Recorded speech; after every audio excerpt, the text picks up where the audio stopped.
one of the most helpful things that I learned on my journey towards finding some sort of peacefulness and contentmentness was a newfound appreciation of nature, of being able to appreciate trees and flowers and just grass. And I've always loved the smell of fresh grass, but even flowers, even if they're dried, even dried flowers have a beauty. They have a scent.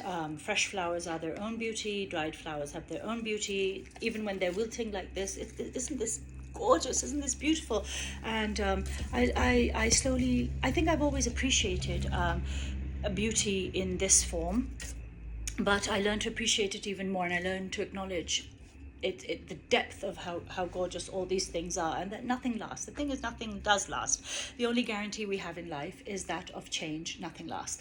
And what I slowly started realizing as I got towards a state of emotional equilibrium is I was being drawn to trees for some reason. I wanted to touch them and I wanted to hug them and I just wanted to communicate with them. And the thing with communication, I don't mean that I'm going to have a dialogue with the tree now and that there's someone sitting up in the tree and they're going to communicate, talk with me and say, hey, how was your day? I don't mean anything like that. There's no Dame Washalot, if you know, sitting up in the tree.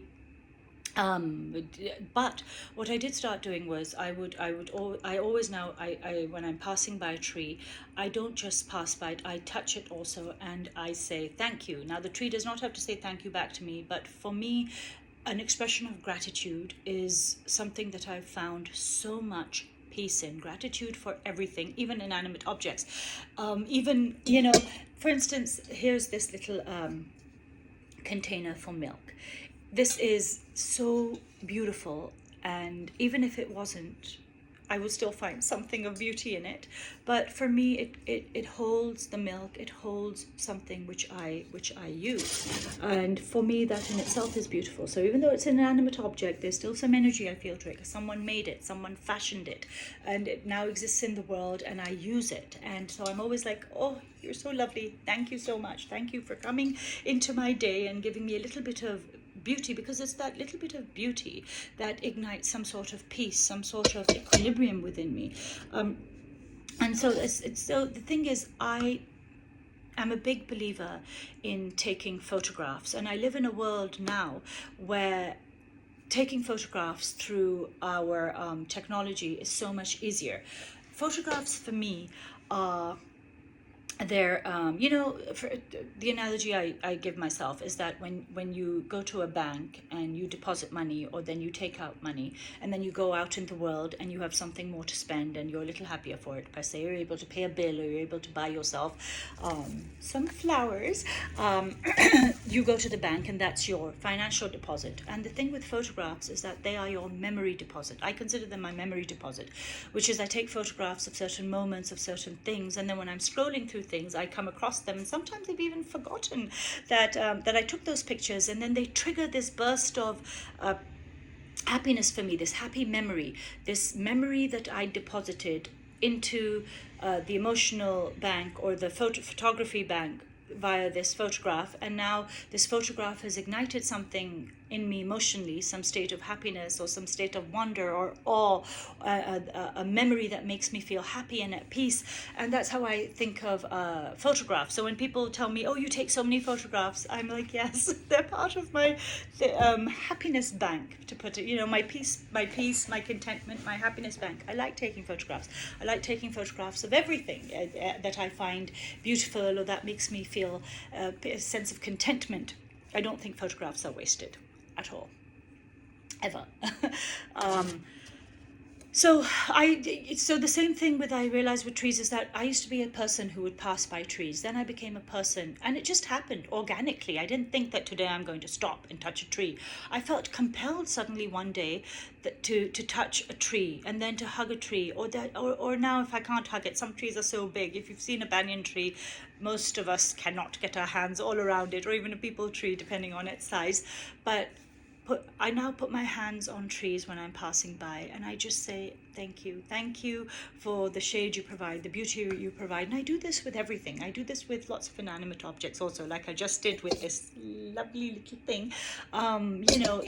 Even a spoon, even whatever. I don't expect things to obviously talk back to me or communicate back with me, but you see what that little bit of gratitude does, what my saying thank you to something that has been part of my day does, is that it makes me feel better. It makes me feel joyful and full of awe and contentment. And that's what gratitude really is. When you are grateful for something, you are actually, when that thank you is also helping you bring your emotional state back into equilibrium, because you realize that there is so much to be thankful for, that you don't have, it's not just a question of the big things in life that you have to be thankful for, but the absolute little moments, the little things, a nail cutter that's there when you need it, a shampoo that you really like, the water tap. For me, my biggest gratitude things are always the fact that so far in life I've had the absolute fortune of, usually, because there have been times and places where it's not been available, but usually I have at least lukewarm water. I'm able to have some sort of a warm drink in the morning, or there is some clean water available. There's a flush. For me, the biggest thing is our toilets, our flush systems. Throughout history, people did not have clean environments and ready toilets and flush systems, and some places in the world still don't. And the absolute gratitude that I feel that I'm able to clean myself daily or whenever I want, and it's at my fingertips so far in life, is just, I want you all to, next time you use your toilets, just to say thank you.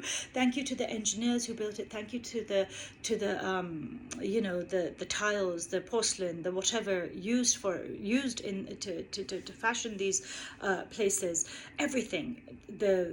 Just say thank you and gratitude for everything in every way. And for me, it started, I don't know about you, but for me it really did start to change the way I looked at the world and stuff. Big things, big, great, wondrous things don't have to happen to me. I don't have to win that Nobel. I don't have to win that Pulitzer. I don't have to do these big, incredible things anymore for me to feel some wonderment and awe and gratitude in the life. It's the little things. It's the absolute tiny things which I found throughout my day that I say thank you for, which have made such a difference in my level of contentment. And for me, the goal now is to always be on a journey towards contentment and peace. And this has been really, really helpful. My memory bank has been wonderful for me. I've always been, since childhood, someone who was, I take videos when videos were big clunky things, and I take photographs. Polaroids were a thing, and then slowly, as technology got better, I realized that I could just take pictures all the time, and that's what I do. And I love to scroll through my pictures. For me, doom and gloom scrolling has turned into this absolute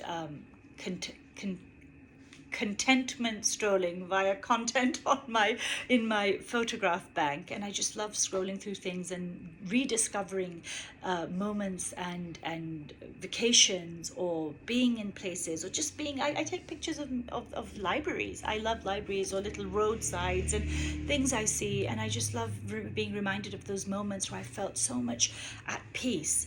Happiness, I think, is something that people confuse. I don't know about happiness. One can't be in a state of delirious happiness 24 hours a day, but I do believe that we can be in a state of contentment, always contentment and some sort of peace with ourselves, with where we are, with the world. And it doesn't have to be through big moments and huge big things. It can be through the little things, the little doors that we open, the little portals that we open for ourselves all the time. And that's where I encourage you to take photographs with abandon, and continue to delight yourself when going through them. This is, I think, a big block on our path to contentment and peace. Gather things around you which remind you of the happy moments, the joyful moments, the delightful moments, always say thank you. Say thank you to yourself too. Thank you. Thank you that you are on a journey of contentment and peace, and that you are learning how to find it, where to find it, the moments in which to find it, the things in which to find it, the emotions in which to find it, and that you are walking, running, strolling along that path and taking pictures. First we used to take pictures just via memory, and you'd close your eyes and you'd think back. And now we still do that, but now we have good triggers. I like to call them gliggers because they're good triggers and not bad triggers. But the gliggers are like I said, photographs for me, and even scent. Sometimes I love the scent of I love rose. The scent of rose reminds me of my aging grandmother, and when she would hug me or when she just look at me, she always used to wear this rose scented talcum powder, and I use rose scent a lot now because for me it reminds me of her. So scents are so important also. So find your gliggers and walk your path to contentment and peace. Bye.